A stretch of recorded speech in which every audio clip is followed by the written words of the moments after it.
After not seeing him for a month, Kevin handed me a divorce lawyer's business card without even asking how I was doing.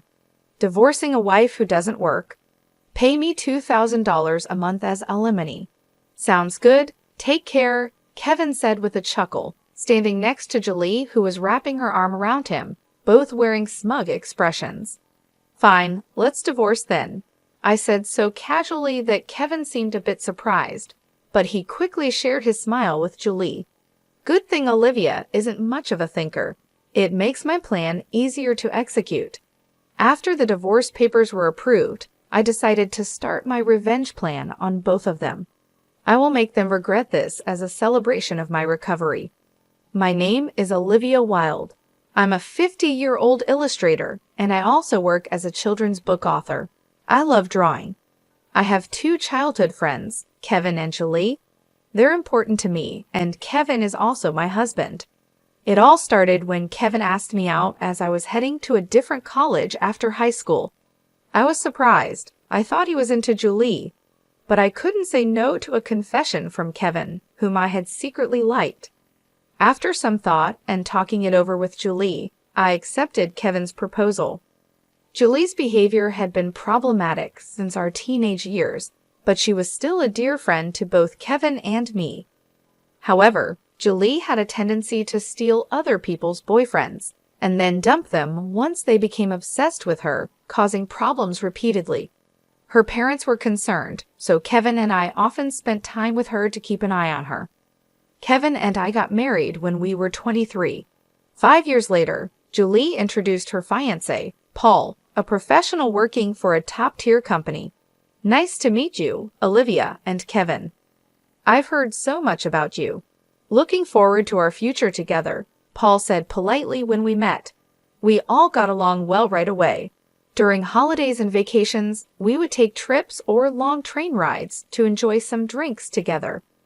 However, things started to change after Julie got pregnant, 3 years into her marriage. Kevin and I had many siblings, so we were never worried about having our own children. We decided not to have kids.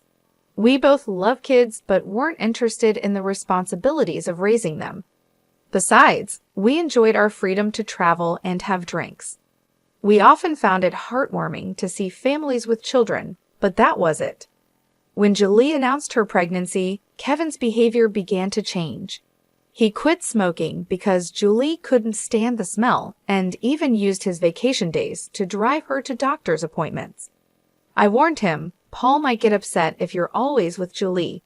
But Kevin argued back, you have work, don't you? She's our childhood friend and she need help.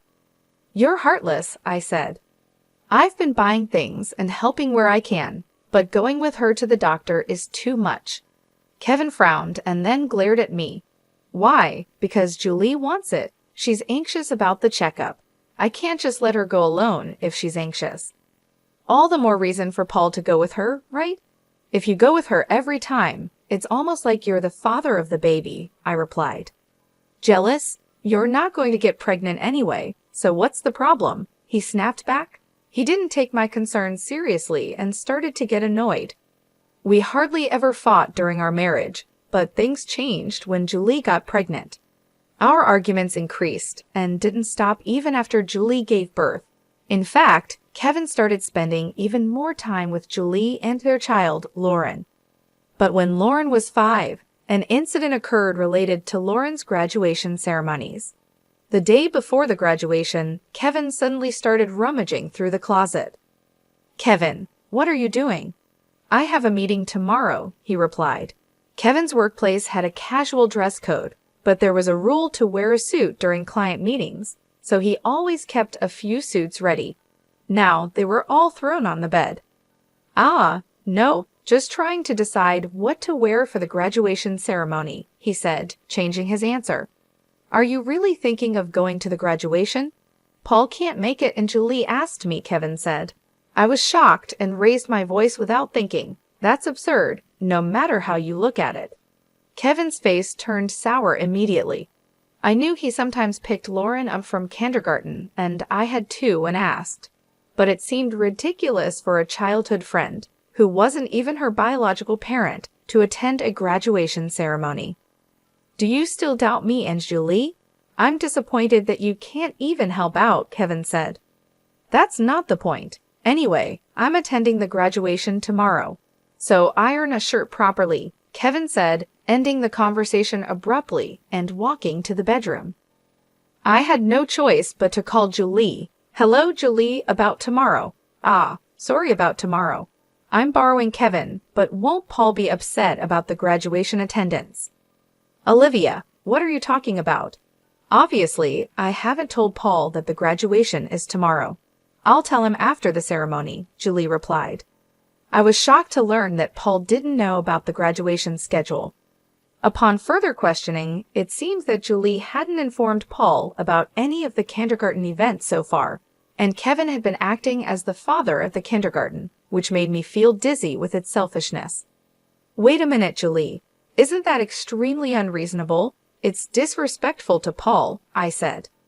What's wrong, Olivia? You're scary.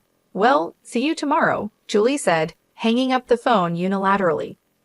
Trembling with anger, I still ironed a shirt, prepared a tie, and the next morning saw Kevin off to Lauren's graduation ceremony. Since then, Julie and Kevin started going out more frequently, from once a month to once a week, and then to 3 times a week. Eventually, even Paul seemed to have some suspicions. One day, while Kevin and Julie were out, he visited our house alone late at night. I'm sorry for visiting you late at night. There's something that's been bothering me. Is it about the two of them? Paul asked. Yes, I would like you to take a look at this, Paul said, showing me the GPS history he had installed in Julie's car. It showed that she had been staying at a hotel 3 times a week. All of those days she was out with Kevin. Just by looking at Paul's face, I understood what that meant. What do you want to do, Paul? I asked. I want to take revenge on those two, I said. Me too. I can't forgive them for betraying us after all this time, Paul agreed. We started planning our revenge in secret. First, I focused on increasing my income.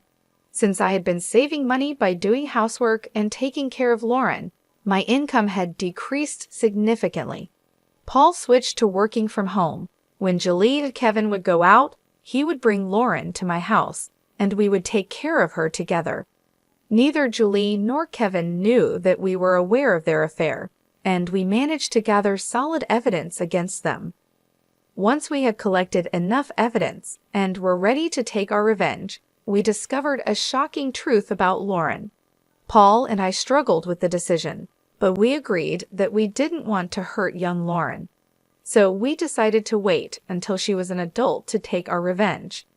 However, even though we decided to wait for 12 years, I was struck with a serious illness that required long-term hospitalization. At best, I wouldn't be discharged for at least 3 years. Although I could work from the hospital room, it was clear that I would have to reduce my workload. After telling Paul about my situation, I consulted Kevin, but his reaction was indifferent, just like small talk. I'll visit you once in a while, he said. I felt that Kevin no longer cared for me, as he didn't even ask about my condition or the name of the disease. In reality, Kevin only visited once a month or once every 2 months. After Lauren's 17th birthday, she started acting strangely. Although she used to visit me almost every day right after I was hospitalized, she became distant after her birthday. Neither Paul nor I could figure out why. Even when we asked Lauren, she just said, "Don't worry about it." However, we ended up learning the reason from Kevin, who rarely showed up. "Hey, it's been a while," he said casually, having completely changed into a flashy appearance. He walked in without knocking.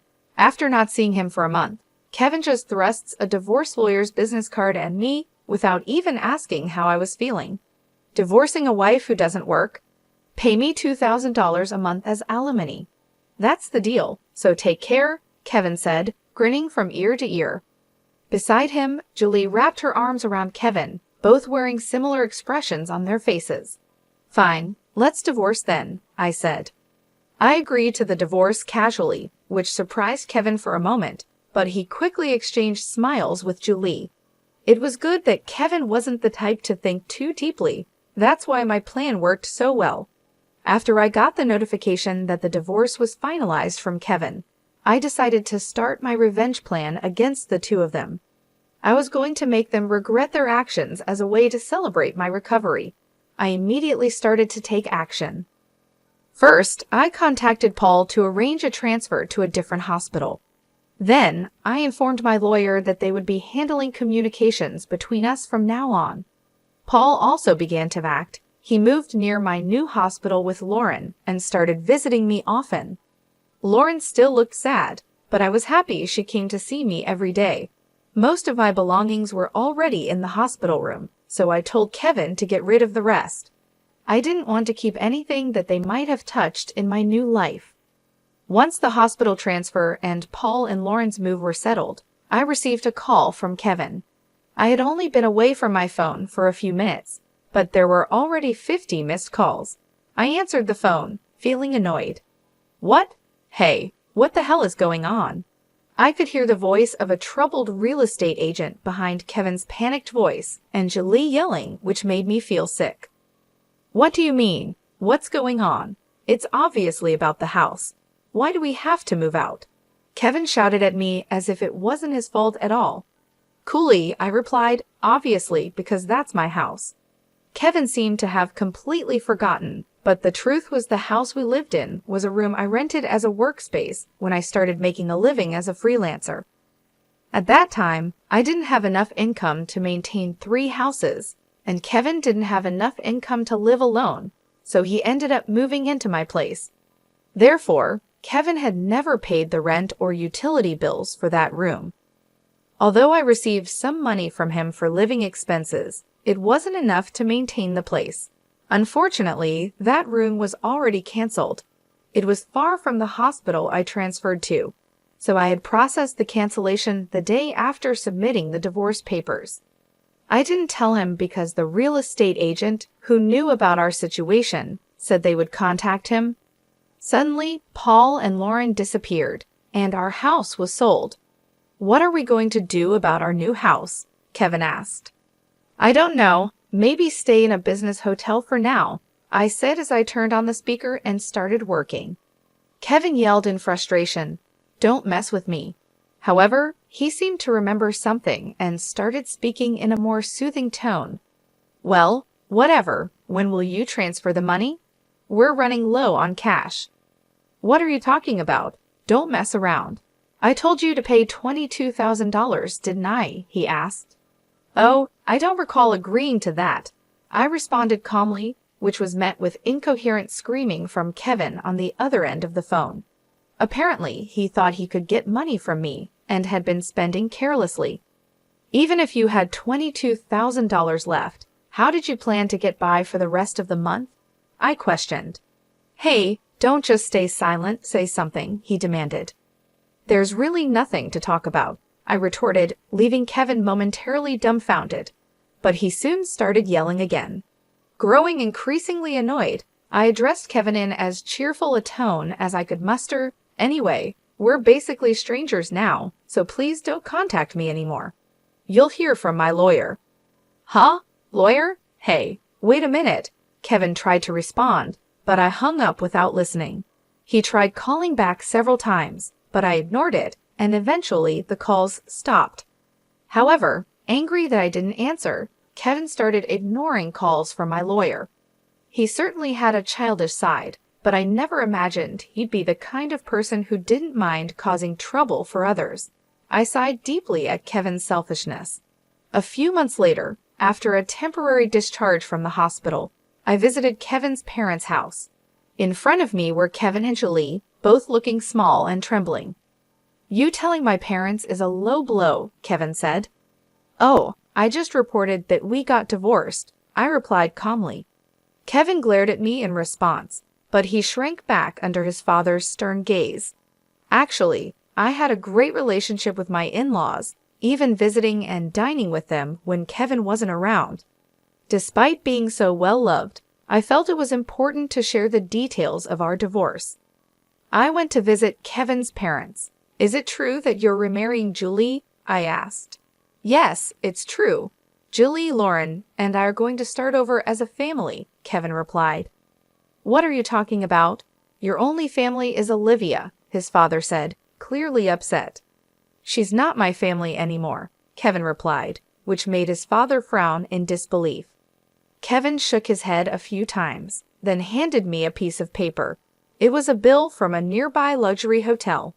What's this? I asked. It's the bill from the hotel we stayed at, Kevin said, as if it was obvious, and pointed at the bill on the table. Then he suddenly collapsed. Oh, what the heck, Mom? I didn't raise you to be like this. My mother-in-law gasped for breath, looking at Kevin with disbelief. Next to him, Julie wore the same expression.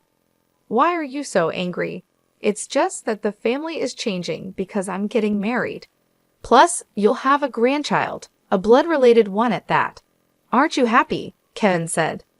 You two didn't. My mother-in-law, looking as if she couldn't believe what she was hearing, glanced at them, then turned her gaze to me.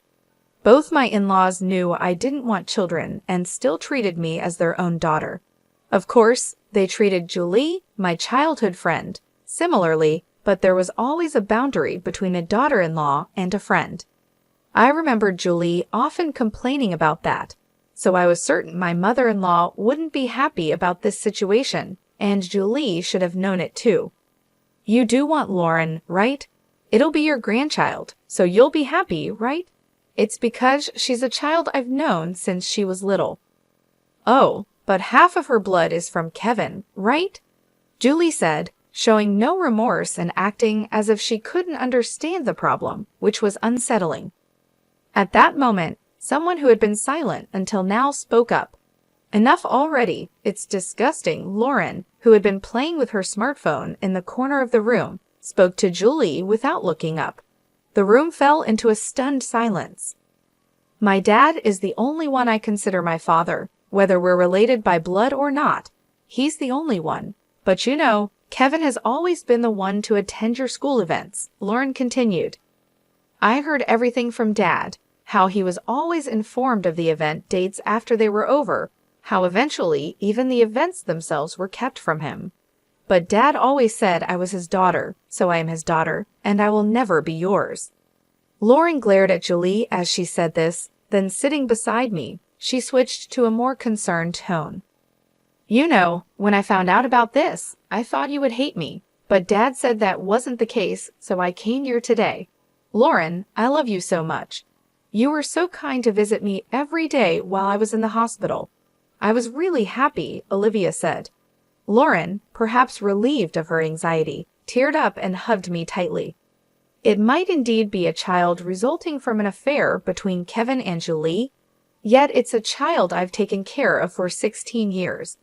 There's no way I don't have affection for her, I continued.